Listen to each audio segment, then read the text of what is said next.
अस्सलाम वालेकुम नाज़रीन, उम्मीद करता हूँ कि आप सब खैरियत से होंगे। 14 फरवरी 2022 पाकिस्तान की जो एम्बेसी है सऊदी अरेबिया में, उनके ऑफिशियल ट्विटर हैंडल पर एक ट्वीट किया गया। उसकी तफसीलात आपके साथ शेयर करूँगा और इसके बाद क्या हुआ उसकी भी तफसीलात, जो लेटेस्ट जो अपडेट आई है पाकिस्तान की एम्बेसी की तरफ से, पूरी तफसील आपके साथ शेयर करूंगा। तो आप सबसे रिक्वेस्ट है आपने ये वीडियो एंड तक लाजमी देखनी है और अगर आप सऊदी अरब के डेली अपडेट्स जानना चाहते हैं तो हमारा चैनल लाजमी सब्सक्राइब कर लें। 14 फरवरी को पाकिस्तान की जो एम्बेसी है उनके ऑफिशियल ट्विटर हैंडल पर ट्वीट किया गया कि हम जानते हैं कि जो हमारे पाकिस्तानी भाई हैं वो लास्ट मिनट अकामा रिन्यूअल के मसले से दो चार हैं।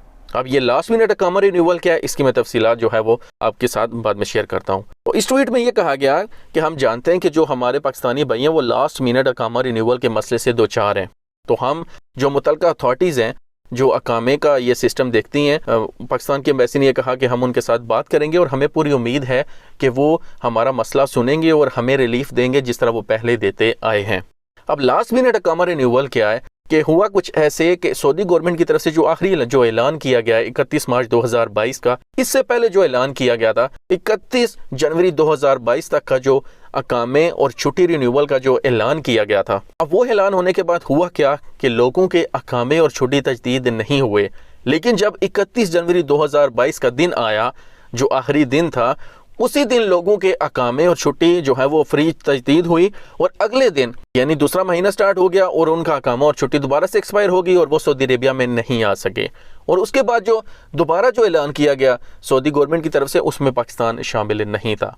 तो लोग ये मसला लेकर जो है वो सोशल मीडिया पर आए, उन्होंने कमेंट्स किए, बताया कि हमारा ये मसला है, अब हमें जो है वो कौन सुनेगा। उन्होंने ट्विटर पर आकर ट्वीट किए, फेसबुक पर जाकर जो है वो कमेंट्स किए। पाकिस्तान की एम्बेसी की तरफ से ऐलान किया गया कि हम जो सऊदी अरेबिया की जो मुतल्लिका जो अथॉरिटीज़ हैं उनके पास जाएंगे। आज जब मैं ये वीडियो बना रहा हूँ, थोड़ी देर पहले जो है वो पाकिस्तान की एम्बेसी की तरफ से एक और ट्वीट किया गया, उसकी तफसील आपके साथ शेयर करता हूँ। तो पाकिस्तान की एम्बेसी का ये कहना है कि मोअज़्ज़ज़ ओवरसीज़ पाकिस्तानीज़, अस्सलाम वालेकुम।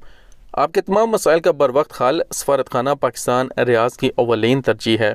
सऊदी हुकूमत ने ख़त्म होने वाले अकामे को खुदकार तरीके के ज़रिए 31 जनवरी तक बढ़ाया था।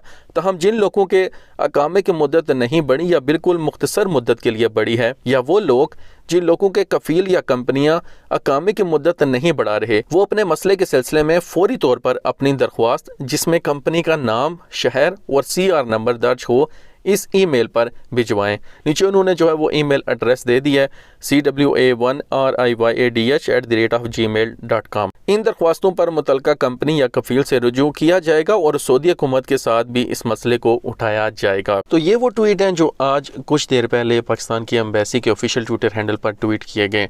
तो वो मेरे तमाम भाई जो इस टाइम पाकिस्तान में मौजूद हैं और जिनका अकामा 31 जनवरी के बाद एक्सटेंड नहीं हुआ, सामने मैंने आपके वो मेल एड्रेस दे दिया है CWA1RIYADH@gmail.com। आपने इसके ऊपर वो तमाम डाटा अपना सेंड कर देना है, अपना अकामा नंबर भी आप वहाँ पे लिख कर भेज दें, अपनी कंपनी का नाम, शहर, जो उनका रजिस्ट्रेशन जो नंबर है, वो पूरी डिटेल जो है वो इस मेल एड्रेस पर आप मेल कर दें और इंशाल्लाह आने वाले दिनों में पाकिस्तान की एम्बेसी की तरफ से जो अपडेट आएगी वो आपको बता दी जाएगी। सऊदी अरबिया की डेली अपडेट्स के लिए हमारा चैनल लाजमी सब्सक्राइब कर लें। अपना बहुत सारा ख्याल रखें। मिलते हैं नेक्स्ट वीडियो में। अल्लाह हाफिज़।